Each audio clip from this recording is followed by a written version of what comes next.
You can feel it, can't you? Something beneath the surface, pulsing, whispering, awakening. It's not your imagination. It's not fatigue.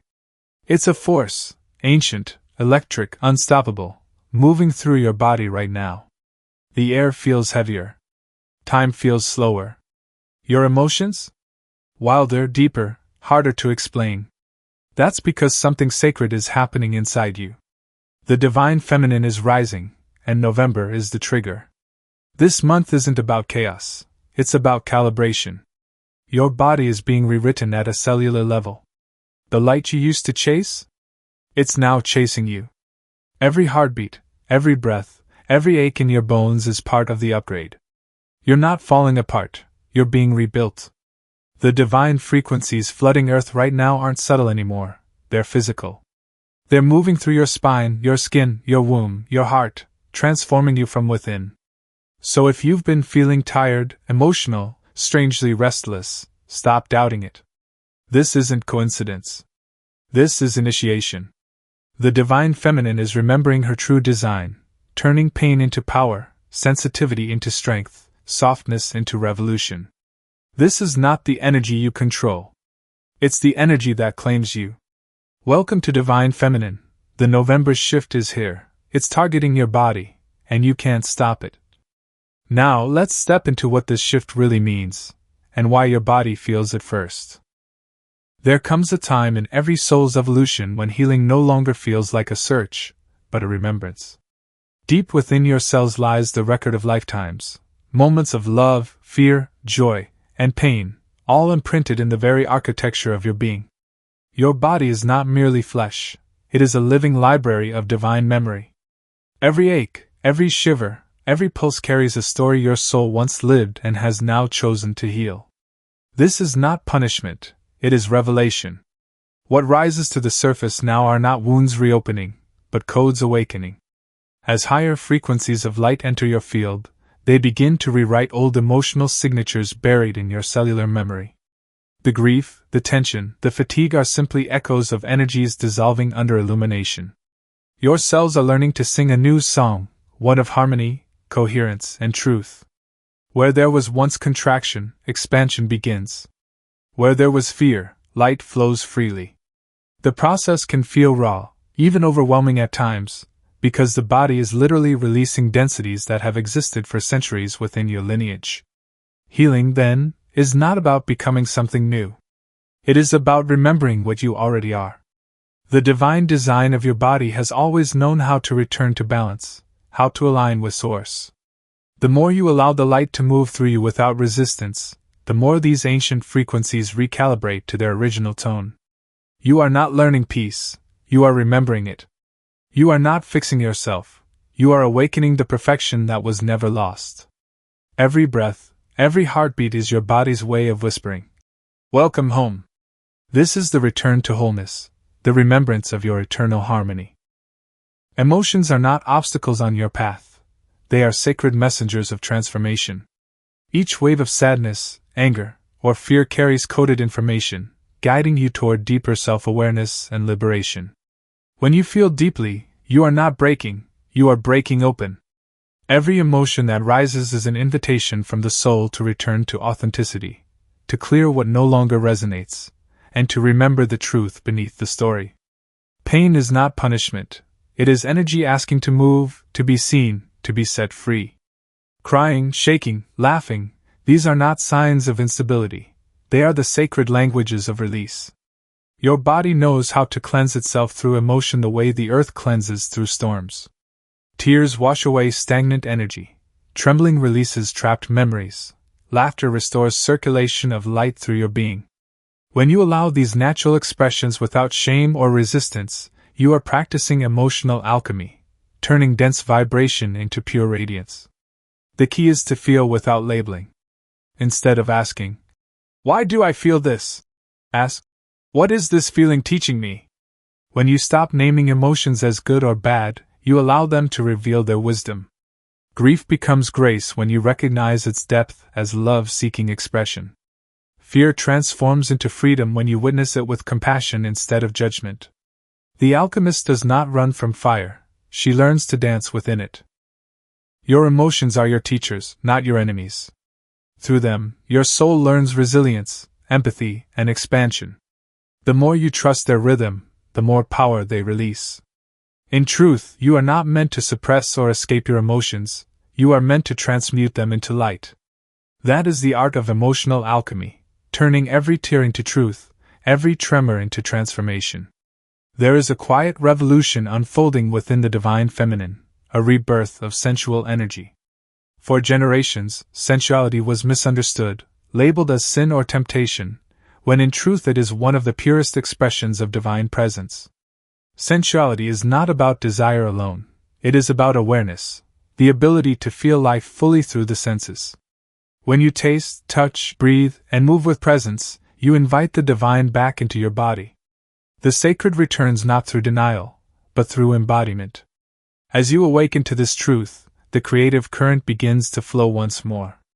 Pleasure becomes prayer. Every brush of air on your skin, every rhythm of your breath, every heartbeat becomes a reminder that creation is happening through you. This energy is the same force that births art, ideas, love, and life itself.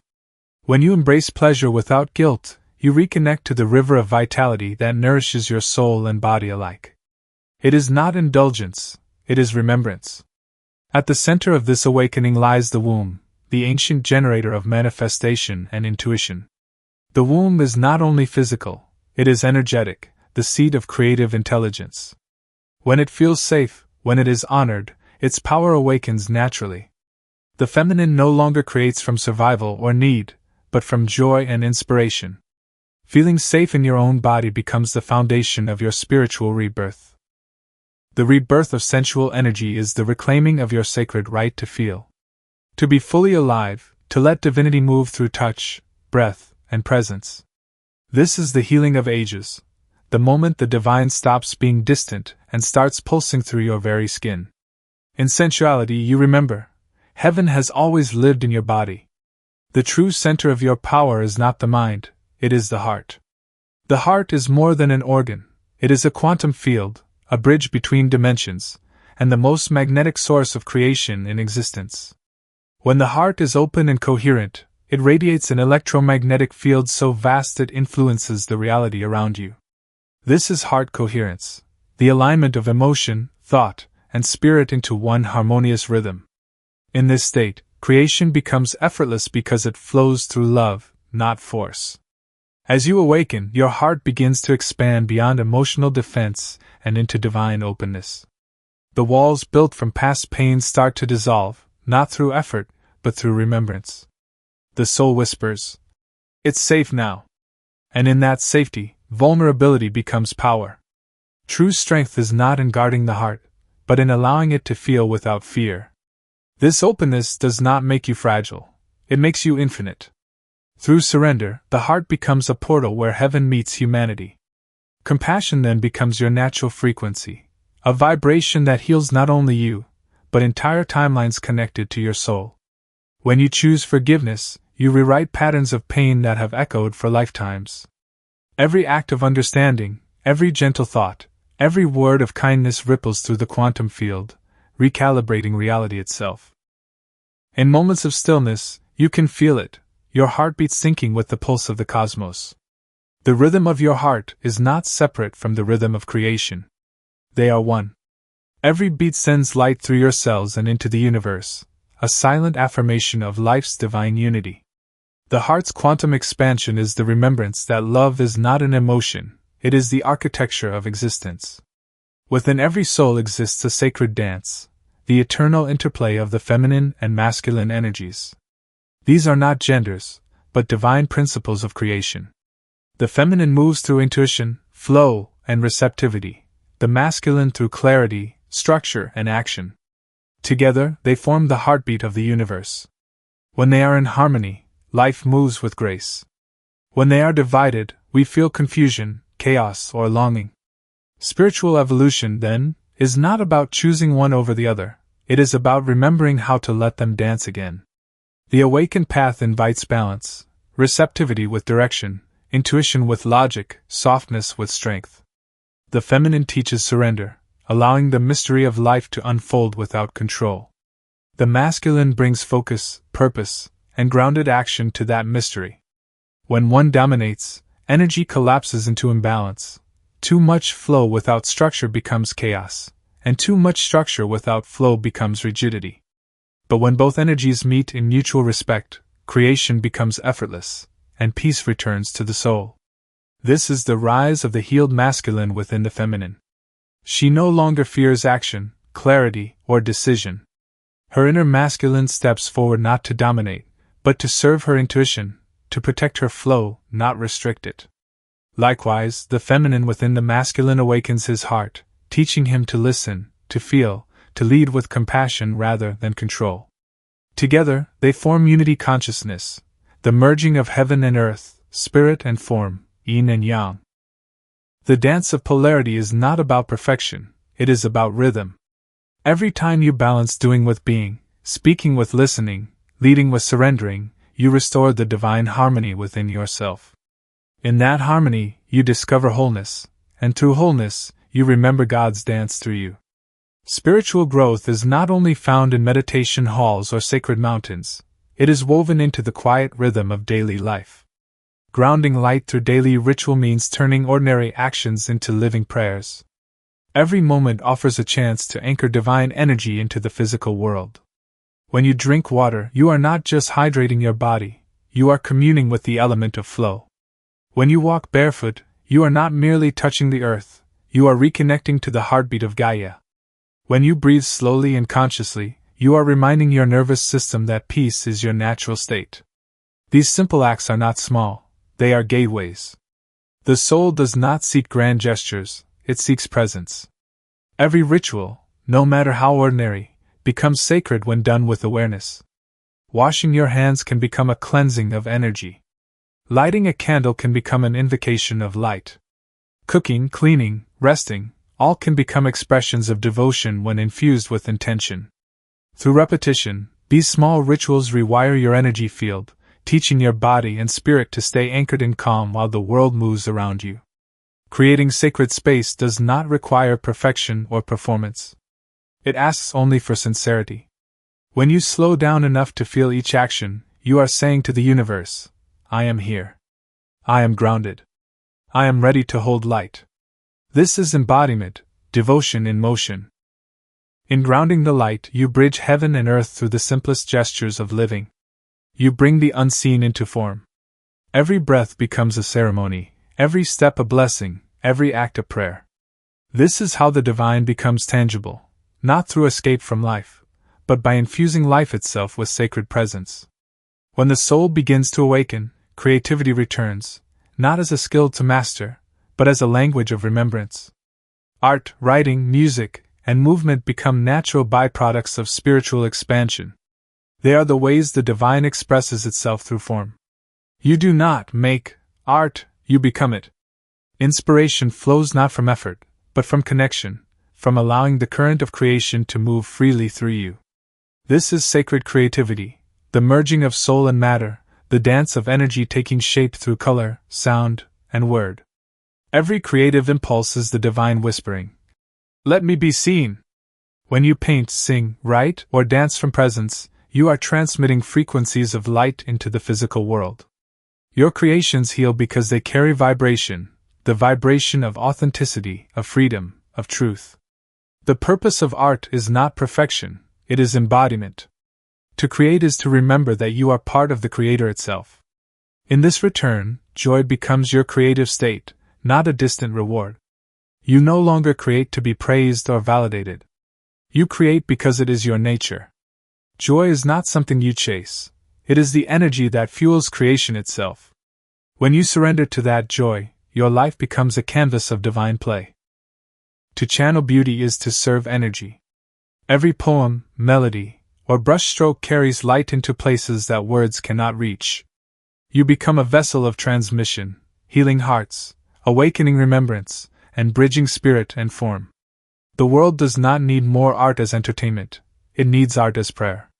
The return of sacred creativity is the soul's way of saying, I am alive, and my aliveness is holy.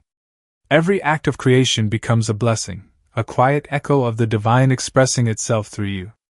There comes a sacred point on every spiritual path when you realize that control is an illusion, that no amount of pushing, planning, or predicting can outshine the divine intelligence guiding your life.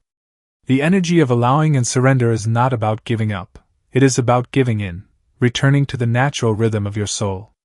It is the moment you stop forcing alignment and begin flowing with it. In surrender, you discover a peace that control could never offer. Divine timing is never late, never rushed. When you release the urgency of the mind and listen instead to the quiet wisdom of the body, life begins to unfold with effortless precision. Your body knows when to rest, when to act, when to speak, and when to be silent. It carries an ancient intelligence that the mind cannot comprehend. Trusting this rhythm allows transformation to happen organically, like a flower opening to the sun. You don't have to pull the petals open, you only need to hold the soil of faith. Allowing does not mean passivity, it means participation without resistance. It is a dance with the universe where you lead through trust and follow through intuition. When you let go of the need to control outcomes, you make space for miracles. The universe rearranges itself to meet your frequency of openness. Surrender, then, becomes the highest act of strength, the courage to release the ego's grip and rest in divine flow. It is not weakness to let go, it is wisdom. True power lies not in making things happen, but in allowing what is meant to happen to move through you. In surrender, you stop chasing destiny and start becoming it. There is a sacred transformation taking place within the awakened feminine, a shift from striving to radiating, from effort to essence. As she rises in consciousness, her energy no longer shouts, it whispers. Her light does not demand attention, it simply is. This is the feminine aura in its highest form, a field of peace so steady, so grounded, that it softens everything it touches. Subtle radiance replaces external effort. She no longer needs to prove, perform, or persuade. Her very presence speaks louder than her words ever could. True beauty is energetic. When a woman lives in alignment with her soul, her aura expands beyond appearance, beyond sound, beyond space. Her peace becomes tangible, felt in the silence between words, seen in the ease of her movement, known in the comfort of her gaze. This energy does not compete, it harmonizes. It does not seek validation, it becomes validation itself. She is magnetic not because she tries to attract, but because she has remembered her natural state, coherence. Others feel her before they understand her. In her presence, hearts slow down, breathing deepens, and anxiety softens. The vibration of calm that surrounds her invites others to remember their own stillness. Her peace becomes medicine, not by doing, but by being. The feminine aura heals without trying, teaches without speaking, and leads without control. Peace is the most magnetic frequency in the universe because it reflects divine truth, the knowing that all is already whole. When the feminine embodies this truth, her aura becomes a sanctuary. She no longer chases alignment, she emanates it. And through that emanation, she reminds the world of what it has forgotten, that serenity is not found, it is remembered through presence. There comes a moment on the spiritual path when the search itself dissolves, when you no longer look for God outside of you because you have begun to feel divinity breathing within your own chest. This is the return home, the quiet, sacred realization that you were never separate, never lost, never incomplete. Embodiment is the final stage of awakening, where truth is no longer a concept but a lived experience. It is when the divine stops being an idea and becomes the pulse that moves through your every breath, step, and word. To live as divine presence is to walk the earth as consciousness in form. You do not need to transcend the physical world to know heaven. You bring heaven here by inhabiting your body with love and awareness. Every touch becomes prayer, every glance a blessing, every inhale a remembrance of your infinite nature. The ordinary transforms into the miraculous because you are finally seeing through the eyes of truth, the eyes of the divine witnessing itself through you. Awakening is not about becoming something greater, it is about remembering who you already are. The soul does not evolve into divinity, it awakens as divinity. All the years of seeking, healing, releasing, and surrendering were never to reach the light, but to clear the fog that kept you from realizing you are the light. Now, each choice is infused with consciousness. You no longer react, you respond with love. You no longer strive, you flow. You no longer pray for miracles, you become one. This is the essence of the return home, not a journey to somewhere else, but a remembrance that the divine has always lived within you, waiting patiently for you to feel it, breathe it, and be it. And there it is, the shift you've been feeling all along. The divine feminine isn't arriving someday, she's already here, breathing through you, rewriting your energy, and calling you back into your own power.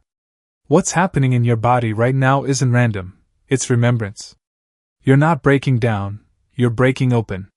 If this message resonated, if you've been feeling the pull, the heaviness, the strange calm underneath it all, then you're part of this awakening wave. This is your time to anchor light, not chase it. Before you go, I'd love to hear from you in the comments. Tell me, what's been the strongest sign or feeling of this November shift for you? Is it in your dreams, your emotions, your body? Let's build this sacred space together. Your story could be the reminder someone else needs right now. If you felt this energy, don't forget to like, subscribe, and tap that bell icon, because the next transmission is going to go even deeper into the embodiment of this awakening. Until then, stay grounded, stay open, and remember, you don't have to chase the light. You are becoming it.